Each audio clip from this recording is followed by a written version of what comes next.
हेच ह्या बाटकर मुलींचं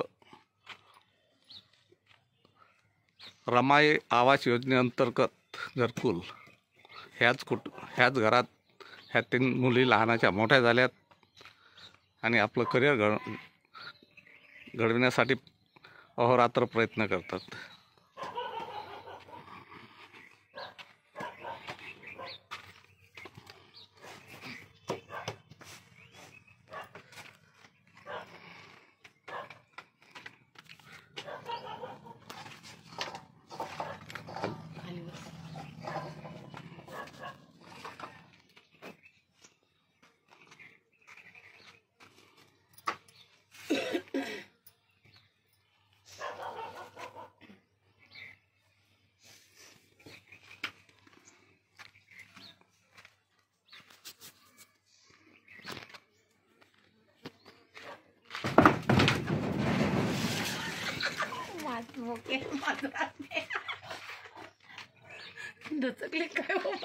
नाही मी दचकलो नाही.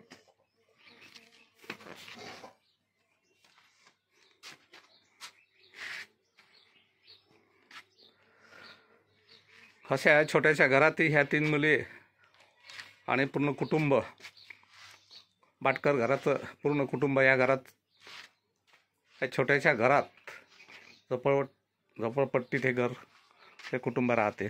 आणि अशा ह्या कुटुंबातून ह्या 3 मुलींनी आज जो आंतरराष्ट्रीय कीर्तीचा खेळ ह्याच्यात जे प्रावीण्य मिळवलं त्याबद्दल ह्या मुलींनाच मी थोडं बोलतं करणार आहे. काय ग तुझं नाव काय आहे?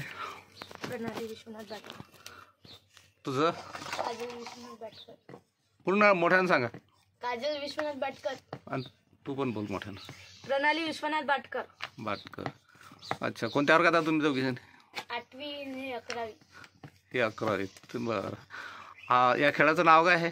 पिंचॅक सिलेट. डबल सांगा. पिंचॅक सिलेट. या खेळ करण्याची तुम्हाला कशी काय आवड तयार झाली? आवड कशी काय तयार झाली? कुठून झाली? कोणी दिली तुम्हाला? हे प्रेरणा कोणी दिली? कोणी सांगितलं? काय सरांचं नाव सांग पूर्ण. भास्करराव इंगळे. कुठले राहणार आहेत? वरवड बकार. बरं. ते काय काम करतात? शाळेत कोण्या शाळेत आहेत? बालशिवाजी स्कूल, वारखेड फाटा. अच्छा अच्छा अच्छा. तिथे ते नोकरी करतात, शिक्षक आहेत. आणि त्यांचा काही कोचिंग क्लास वगैरे आहे ना? अच्छा. मग तुम्ही त्या सरांच्या सोबत कसे काय आलात? ते सरांनी आमच्या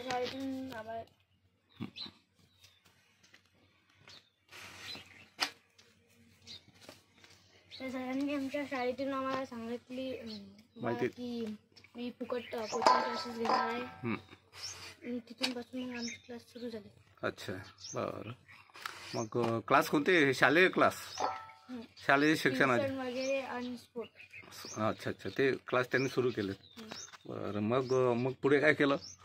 पुढे मग आम्हाला मी असं ऐकलं की तुम्ही तुमच्या घरात कबड्डी वगैरे, तुमचे पप्पा वडील तुमचे कबड्डीचे प्लेयर होते. हो. म्हणजे तुमच्या घरात कबड्डीचं अगोदरच वातावरण तयार होतं? हो. बरं. त्या वातावरणातून तुम्ही कबड्डी खेळत होते ना सुरुवातला? हो. मग काय झालं? कबड्डी का सोडली? कबड्डी ते त्यात काही एवढी पाहिजे होतं. आम्हाला टीम नव्हती. काय झालं? 3 बहिणी होतो, आमच्या टीम नव्हती. तर मग सर म्हणाले बाई आपण एकट्याचा गेम घेऊ. मग बॉक्सिंग स्टार्ट केली. बॉक्सिंग मग पिंचॅक सिलेट स्टार्ट केलं. अच्छा अच्छा. काय म्हणतात त्याला? पिंचॅक सिलेट. अच्छा अच्छा. तो कुठला खेळ आहे? कोण्या देशातला? आपल्या देशातला आहे की बाहेर देशातला आहे? चालते. अच्छा. म्हणजे तो कसला प्रकार आहे? म्हणजे बॉक्सिंग मधला प्रकार आहे का? कराटे मधला आहे. अरे व्हेरी गुड. बरं. मग तुम्हाला साहित्य वगैरे कसं काय मिळालं त्याचं? नागचंद सरांनी दिलं. अच्छा अच्छा. हां, फ्रीमध्ये? Very good. तुम्ही काय केलं पुढे? मग हां, खेळता खेळता मग पुढे काय, कुठे खेळ झाला? राणी लक्ष्मीबाई टुर्नामेंट, भुसावळ, अमरावती, MP, अधिक मुंबई, शेगाव.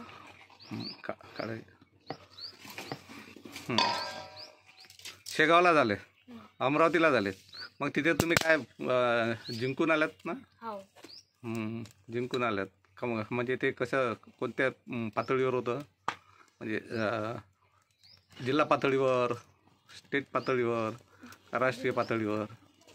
जिल्हा स्टेट. अच्छा, स्टेटमध्ये तुम्ही जिंकलात. आता तुम्ही कुठे MP कुठेतरी खेळायला गेले होते? हां, बोल ना. हो, MP गेली होती मी ना, गोल्ड मेडल मारलं होतं. गोल्ड मेडल मारलं? अच्छा अच्छा, व्हेरी गुड. मग कधी गेले होते ते MP? मागच्या महिन्यात गोल्ड मेडल. हां, किती म्हणजे खेळाडू किती होते? कुठले कुठले होते? MP, गोवा, हां, मुंबई, हां, सहा जिल्ह्यातले होते, गुजरात. अच्छा, अजून? मग 6 जिल्ह्यातले की 6 राज्यातले? 6 राज्यातले होते. अच्छा अच्छा अच्छा. मग तिथे तुम्ही गोल्ड मेडल मारलं? अच्छा. मग पुढे काय केलं गोल्ड मेडल मारून? पुढे आता आम्ही गोव्याला चाललो. गोव्याला कधी जाता? उद्या? 19 तारीख. अच्छा अच्छा. गोव्याला कोणी आयोजन केलेलं आहे ते माहीत नाही, पण संकेत सरांनी आम्हाला सांगितलं, मार्गदर्शन दिलं. हां, की बा EPP मॅचेस चालतात. कोणी सांगितलं? संकेत दानवंडे. अच्छा अच्छा. कुठले आहेत हे? शेगाव. अच्छा, हे तुम्हाला गाईड आहेत, मार्गदर्शक आहेत. Very good. मग आता तुम्ही गोव्याला जाणार आहात? गोव्याला उद्या निघणार आहात? मग उद्या शेगावला जाणार आम्ही. मग सकाळून 5 वाजता मग गोव्याला तर खर्च, जाणं येणं, भाडं तोडं वगैरे तर भरपूर लागणार आहे ना? किती लागते खर्च जाणं? हां, किती? 50,000. मग तुमचे 50,000ची व्यवस्था काय झाली? कुठून आणले 50,000 रुपये? हां, पण मदत करणं चालू आहे. हां, मदत करणं चालू आहे ना. कोण करतात मदत? पाहू आम्ही आता. भाऊ भजने यांनी दिले आम्हाला 11,100 रुपये. अच्छा, अजून कोणी दिलेत? अजून कोणी नाही. आम्ही जिथे काम करतो तिथे पैसे. कुठे काम करता तुम्ही? ते आम्ही पहिले राजा ना भाड्यानं, तर ते घर मालकींना मागितले आम्ही 5,000. अच्छा अच्छा. कोणी नाव सांग ना.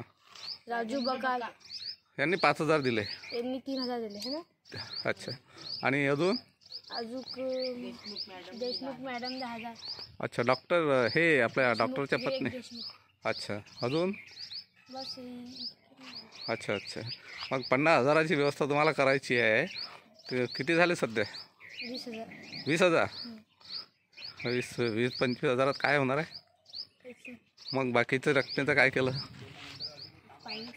हां, पाहणं चालू आहेत. आता उद्या निघणार आहेत आणि पाहणं चालू आहेत. म्हणजे मग कसं काय तुमचा प्रत्येकी खर्च किती आहे तुमचा? तिघी बहिणी जाणार आहे ना? तिघी बहिणीचं नावं सांग. विशाखा विश्वनाथ बाटकर, काजल विश्वनाथ बाटकर, प्रणाल विश्वनाथ बाटकर. अच्छा अच्छा, तिन्ही पुरे. मग तिघींचा खर्च, गोव्यातला खर्च कसा काय बेर होईल? कसा काय एवढा मोठा खर्च जाणार आहात? म्हणजे आजच 50,000चा खर्च प्रत्येकी, मी असं ऐकलं की प्रत्येकी जवळपास 15,000 रुपये प्रत्येकीचा खर्च आहे गोव्यातला. आणि मग 15 त्रिक 45,000. हे 45,000चा प्रश्न कसा काय सॉल्व्ह होणार आहे? अजून तर निम्मे रक्कम बाकी आहे. नाही, सगळे सोंग करता येतात, पैशाचं सोंग नाही करता येत ना, असं म्हणतात.